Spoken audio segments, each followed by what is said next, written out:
अस्सलाम वालेकुम नाजरीन, कैसे हैं सब।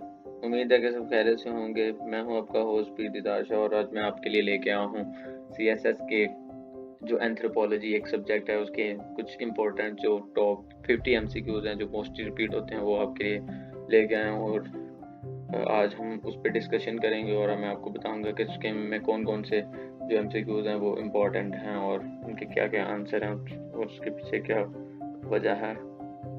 तो चलिए हम अपनी वीडियो को स्टार्ट करते हैं। जो हमारा पहला एमसीक्यू है आप देख सकते हैं अपनी स्क्रीन पे। तो वो सबसे पहला जो इंट्रोडक्शन का है कि anthropology is a basic study of. तो इसका जो करेक्ट आंसर है वो है ए, ह्यूमन बीइंग। इसमें हम जो स्टडी करते हैं वो ह्यूमन बीइंग की करते हैं, बाकी जो जितने भी ऑप्शन हैं वो गलत हैं।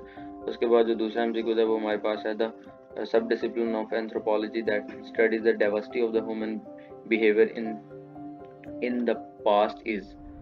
तो इसके पास हमारे पास जो आ रहे हैं आपके सामने चार ऑप्शन नज़र आ रही हैं। तो इसमें जो हमारी करेक्ट ऑप्शन है वो है बी, आर्कियोलॉजी।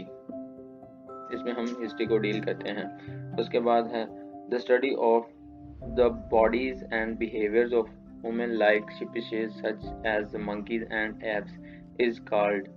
तो उस ये पैरामेटोलॉजी इसका जो है ना वो करेक्ट आंसर है, बाकी जो है वो गलत है। उसके बाद हमारे पास जो एमसीक्यूज है वो है MCQs number 4। The field of anthropology that studies across the cross cultural knowledge and the use of plants is called. तो इसको एथनोबॉटनी का नाम दिया जाता है कि एथनोबॉटनी जो है उसमें हम क्रॉस कल्चरल नॉलेज जो स्टडी करते हैं उसको हम एथनोबॉटनी कहते हैं। इसका जो सही आंसर है वो है ए। उसके बाद हमारे पास है the student who major is anthropology can make a living in which career। तो इसका जो हमारे पास ऑप्शन है वो हमारे पास the teaching, business, consultancy, government policy, ये वो इस तरह की जितनी भी पोस्ट हैं उसमें सब में अप्लाई करते हैं। तो इसका जो हमारे पास करेक्ट आंसर है वो हमारे पास है डी, ऑल ऑफ अबव। इसमें जो उसके बाद है which of these is not part of anthropological perspective. तो इसका जो करेक्ट आंसर है वो एथनोसेंट्रिज्म है। एथनोसेंट्रिज्म का मतलब ये होता है कि वो लोग जो अपने ही कल्चर को सबसे अपवर्ड समझते हैं और वो समझते हैं कि हमारा जो कल्चर है वो सबसे ऊपर है और उस जैसा कोई कंपैरिजन में नहीं है, उसको हम एथनोसेंट्रिज्म का नाम देते हैं। तो ये जो ऑप्शन है वो हमारे पास एग्जिस्ट नहीं करती, तो इसका आंसर होगा बी। उसके बाद हमारे पास जो आ गया है वो है the perspective that all aspects of a culture must be studied in a interconnection with each other is। तो इसका जो आंसर है वो हमारे पास आएगा अल्फा हॉलिज्म। इसमें हम स्टडी करते हैं ऑल पर्सपेक्टिव्स को। के जो डिस्क्रिप्शन है किसी भी कल्चर की, हम उसके अंदर जो एंथ्रोपोलॉजिस्ट होते हैं वो क्या चीज़ को जो अपनी स्टडी में अपनी डिस्क्रिप्शन में लिखते हैं और अपनी रिसर्च में उसको उस चीज़ को क्या नाम देते हैं। तो इसका जो हमारे पास जो करेक्ट आंसर है वो है डेल्टा एथनोग्राफी। कि जो भी हम कल्चर है उसकी हम जब रिसर्च करते हैं तो उसको एथनोग्राफी का नाम दिया जाता है। उसके बाद है the attitude that make you can understand or judge another culture in terms of your own culture is called। तो इसका जो हमारे पास ऑप्शन है वो है कल्चर रिलेटिविज्म और आगे ये हमारे पास और ऑप्शंस हैं। तो इसका जो करेक्ट आंसर है वो है एथनोसेंट्रिज्म, जिसमें हम कंपैरिजन करते हैं अपने कल्चर का और दूसरे कल्चर का। आगे है हमारे पास है who said ideas about race, culture and peoplehood or ethnicity have long served to erode anthropology's inquiries।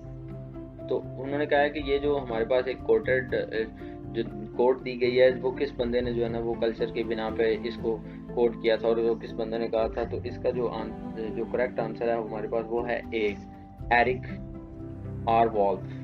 इन्होंने ये जो कोटेशन है वो दी थी। तो उन्होंने कह रहे हैं कि जर्मनी में सबसे पहले जो एंथ्रोपोलॉजी पे वर्क हुआ था उसमें वो है ना वो किसने की थी, जो रिसर्च में एंथ्रोपोलॉजी का जो लफ्ज़ किसने यूज़ किया था।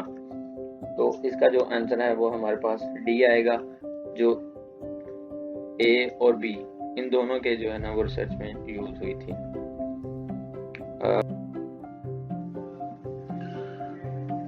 Who defined anthropology as follows? Anthropology, that is to say, the science that treat a man is divided ordinarily and with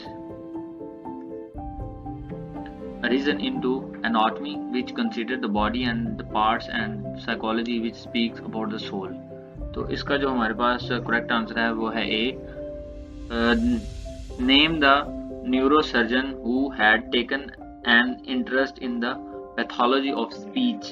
तो इसका हमारे पास जो करेक्ट आंसर है वो है हमारे पास D answer, Paul Broca. Next, who defined anthropology as a science of nature of man. तो इसका हमारे पास आंसर है वेट्स, अल्फा। नेक्स्ट है हमारे पास cultural anthropology in particular has emphasised. तो इसका हमारे पास जो करेक्ट आंसर है वो है cultural relativism, holism, use of finding to frame the cultural tactics. इसका जो हमारे पास करेक्ट आंसर है वो ऑल ऑफ अबव आएगा।